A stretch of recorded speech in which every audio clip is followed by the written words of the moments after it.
Now we discuss about the types of the force. The two types, one is the balance and the unbalanced force. Now firstly we discuss about the balance force. And the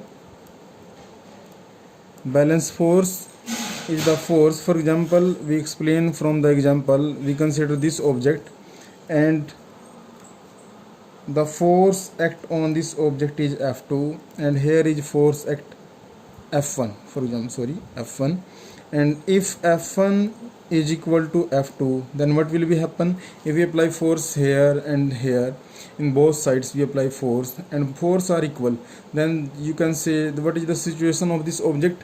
This situation of this object is exist in same portion, then you can say the net force is act on this object is 0, then there is no change of the position of this object, then you can say this type of the force is known as the balanced force. When we are going through the unbalanced force, then the unbalanced force we can also define with the help of the example. We consider this object and we apply a force here F.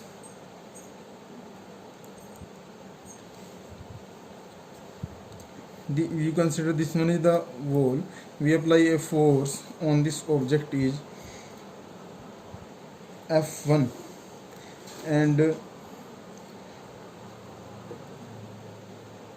same here the net force is F2. You can say here direction is this one. F1 is not equal to F2. For example, this force is 20 Newton, this force is 40 Newton, then what will be the direction of this object going through? Where is the more force is act on this object is this one, the 40 Newton, then you can say F2 is greater than F1, then you can say this one is this force is known as the unbalanced, means here is 20, here is 40, this, then you can say understanding from this one is the 20, this one is the 40, F2 is greater than F1, then you can say this type of the force is known as the unbalanced force. In same way we can also understand this force.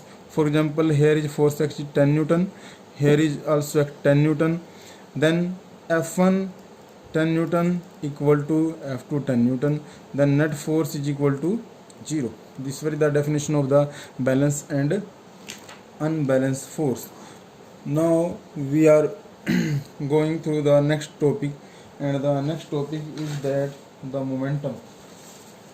We already give the notes. This one from this momentum is also a physical quantity, and this momentum is the product of the mass and velocity. From this relation, the momentum is denoted by the capital P, and the product of mass and velocity of the object.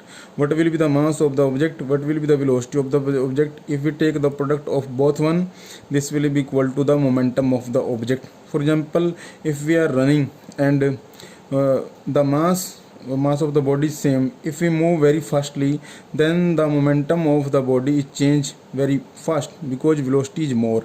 But if we move slowly, mass is same, but the velocity of this object, means velocity of the body is less, then momentum of the object is also less. Then you can say the momentum of the object is depend on the mass and velocity of the object. It is noted by the capital P. This sign is the arrowhead, then you can say this is represented as this momentum is the vector quantity, and this term is depend on the mass and velocity, the unit of kilogram meter per second. This one is the term of the momentum.